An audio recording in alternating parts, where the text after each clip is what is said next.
So this happened to Ryan and Jess a few years ago, during what was supposed to be a relaxing weekend in Joshua Tree National Park. They'd planned to camp out and get away from the noise of daily life for a bit. Jess was especially excited because she loved the openness of the desert. They got there mid-morning, set up their tent, and spent the day hiking and exploring. They were way out on one of the trails, far enough from the main areas that it felt like they were the only people in the whole park.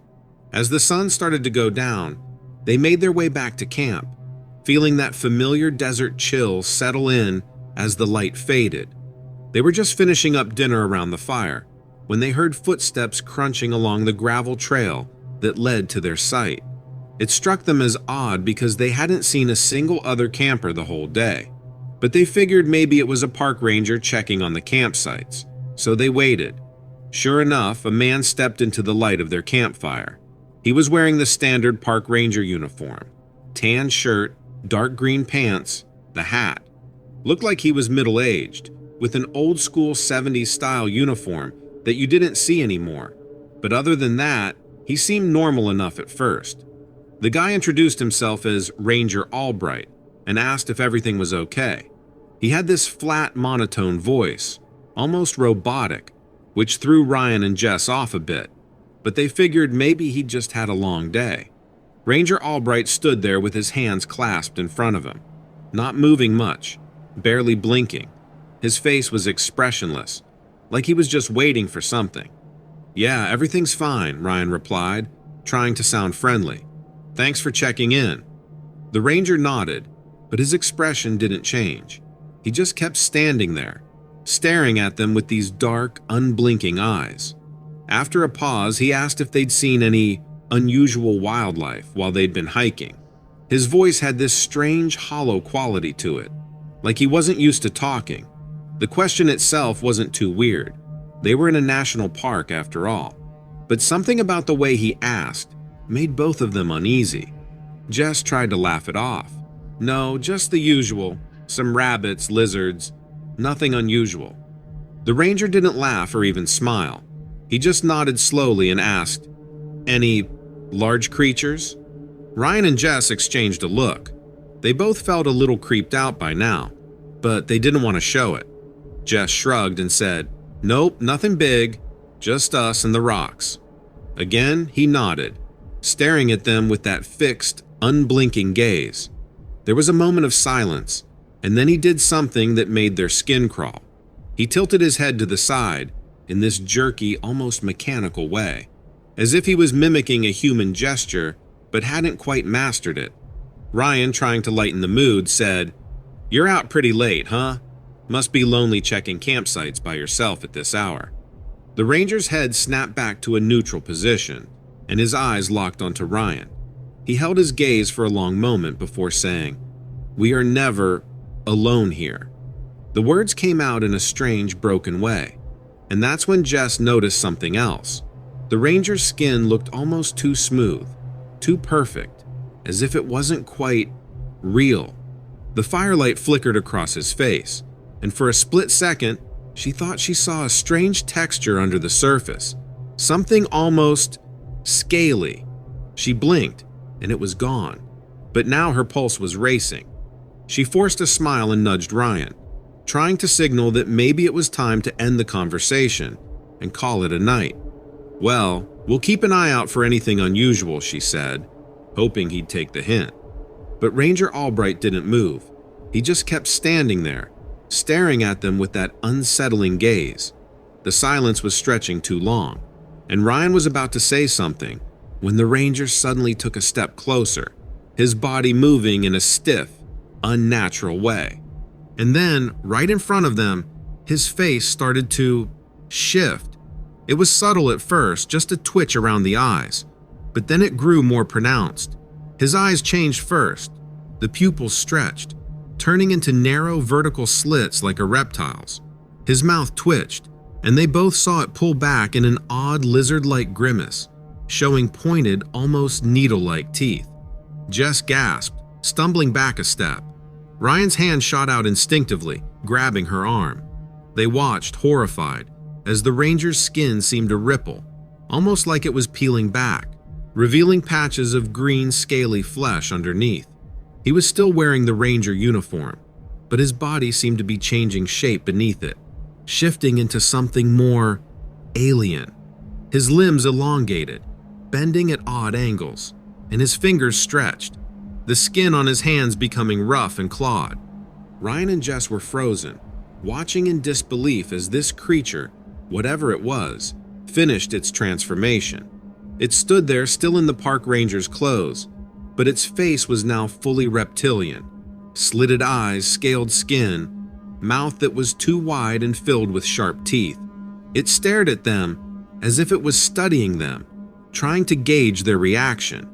Finally, Ryan snapped out of his shock. He pulled Jess's arm, whispering, "Run, now!" They took off down the path, not looking back.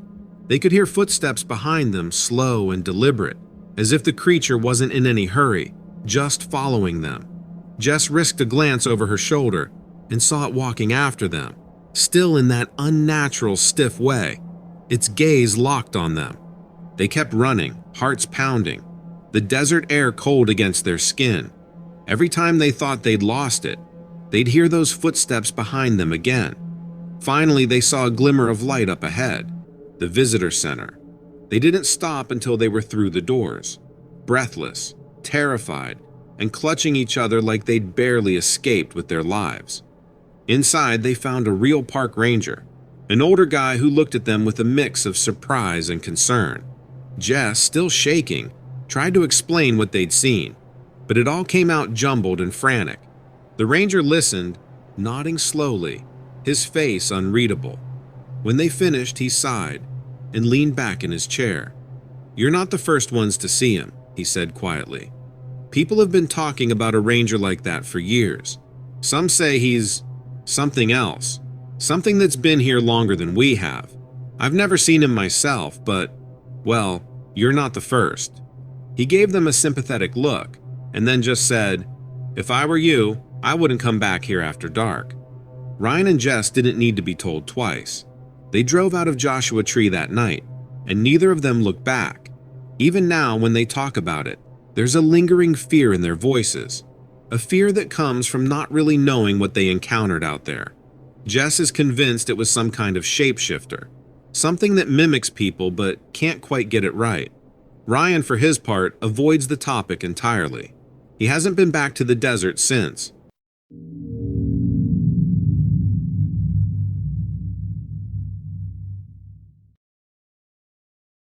It was early April, one of those days when spring had just started making itself known in the Pacific Northwest. Kyle and Sarah were on a weekend getaway to Olympic National Park. The days were longer now, but the woods still felt quiet. They'd chosen the Hoh River Trail for the way it seemed to pull you into another world the deeper you went. They'd seen maybe 2 people in the last couple of hours, and otherwise had the trail to themselves. The light was starting to fade, but they'd both agreed to push a little farther before heading back. As they kept walking, Sarah noticed how the trees were spaced out just enough that it seemed almost organized like rows. She joked about it, saying the forest felt like it was watching them, arranged like an audience. Kyle laughed it off, playfully spooking her by making ghostly noises as they went. They weren't really worried, just 2 people enjoying a quiet trail in a huge forest.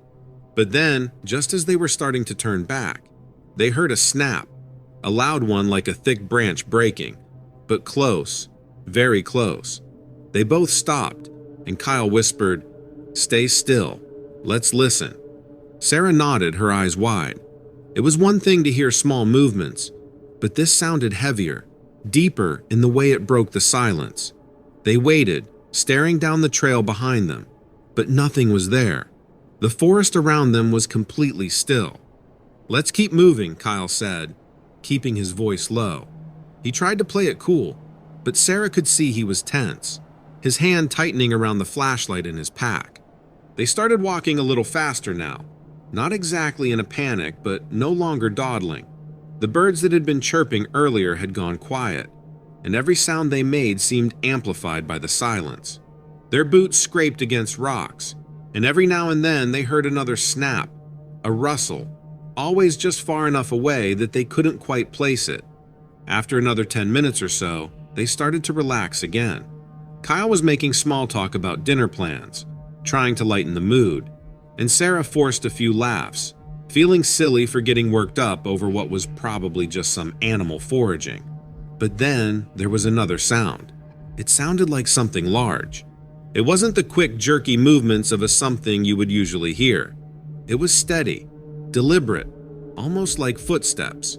Kyle stopped short, turning his flashlight toward the trees, but all it did was cast shadows. The trees loomed tall and dark, and the flashlight seemed to make it worse, showing only slices of what lay beyond the trail. Sarah grabbed his arm, her heart racing. "Do you see anything?" "No," Kyle whispered back, but his face was pale. He was peering into the darkness, his body stiff, like he was trying to listen with every part of him. They waited, listening, but the sound was gone again, leaving only silence, heavy and unsettling. "Let's just keep going," Sarah whispered, trying to keep her voice steady. She didn't want to look scared, didn't want to add to the tension, but every instinct told her something wasn't right. She could feel it, the way you know when someone's looking at you, even when you can't see them. They quickened their pace, no longer trying to be quiet, just focused on getting back. But the sound started again, this time from both sides of the trail. Low, slow, like someone or something was pacing them, mirroring their steps. Sarah's hands were shaking, and she could feel Kyle's tension in the way he held her hand, gripping tightly. Then, up ahead on the trail, maybe 20 or 30 feet away, they saw it. A dark figure, massive, standing half hidden behind a tree, just barely visible in the fading light. Sarah couldn't see it clearly, just a hulking shape, broad shoulders, and a head that seemed too high, too tall for any human. Its silhouette was massive, standing unnaturally still, and she had this strange feeling that it was watching them, waiting. Kyle didn't say anything, but he tightened his grip on her hand, pulling her slightly behind him as if to shield her. They both stood frozen, locked in a silent stare down with whatever this thing was. Neither of them moved, barely breathing, hoping maybe it would go away if they didn't make a sound. Then, suddenly, it took a step forward, and that was all it took for Kyle to snap. Without a word, he grabbed Sarah's hand and pulled her down the trail, breaking into a run.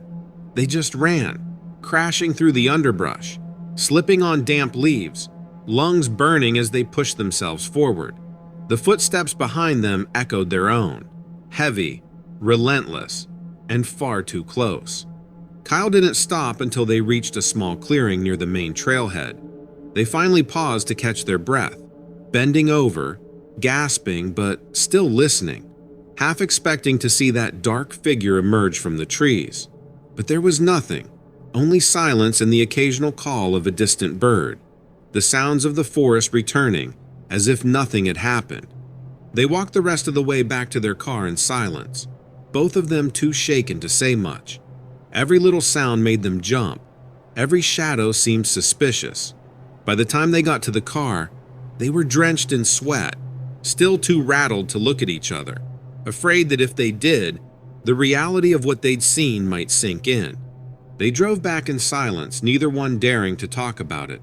They told themselves it could have been anything, a trick of the light, some big animal they'd never seen before. But deep down, they knew. Whatever it was, it hadn't been an illusion, and it hadn't been friendly. After that night, they didn't go hiking quite as far out again, always sticking to the more popular trails, always leaving before dusk. And though they tried to brush it off, sometimes, when they were lying in bed at night, Sarah could see Kyle staring out the window, his mind somewhere back in those woods, trying to make sense of what they'd seen. Neither of them ever mentioned it to anyone, but they both knew that something out there had seen them, and it had let them go.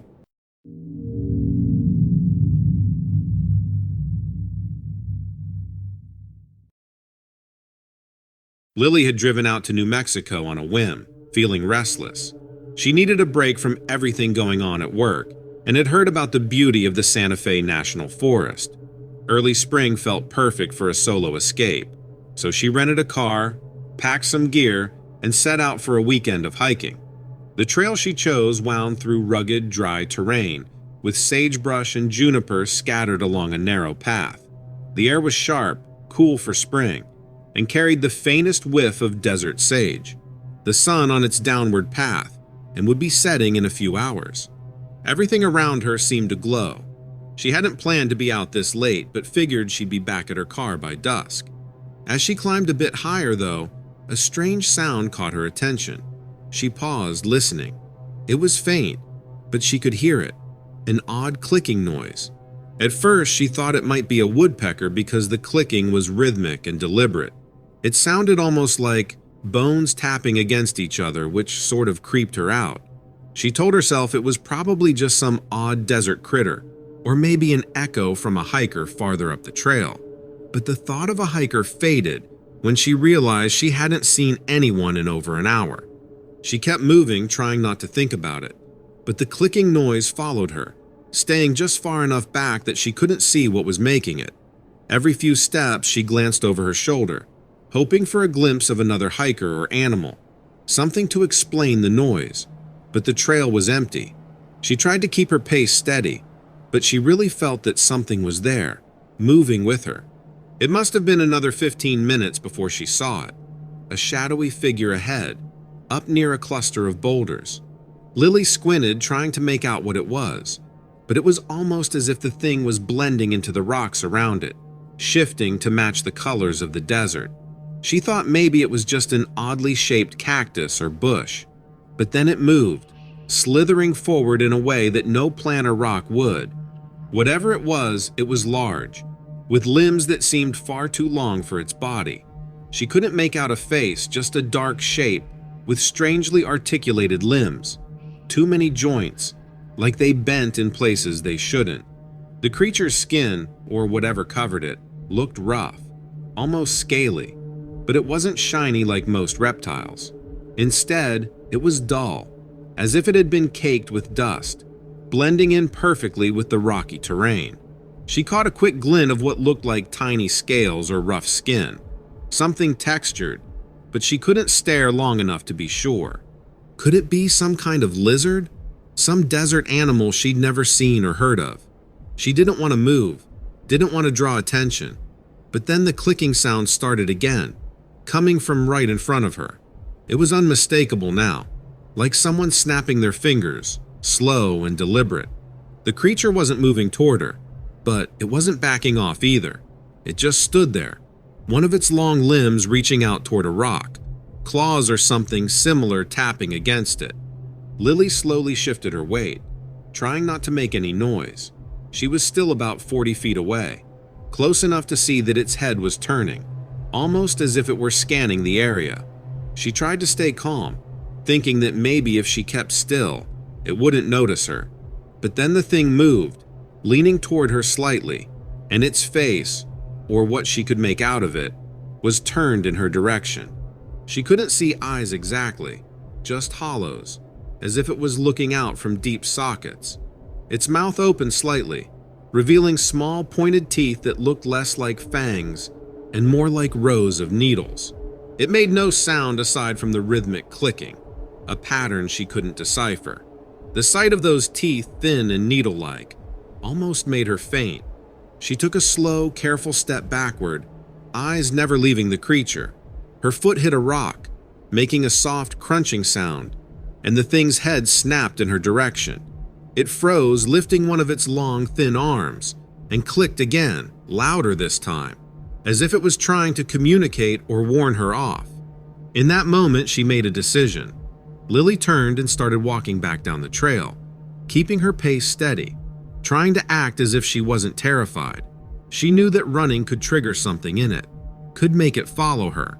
But with every step, she could still hear that clicking, soft but persistent, coming from somewhere behind her.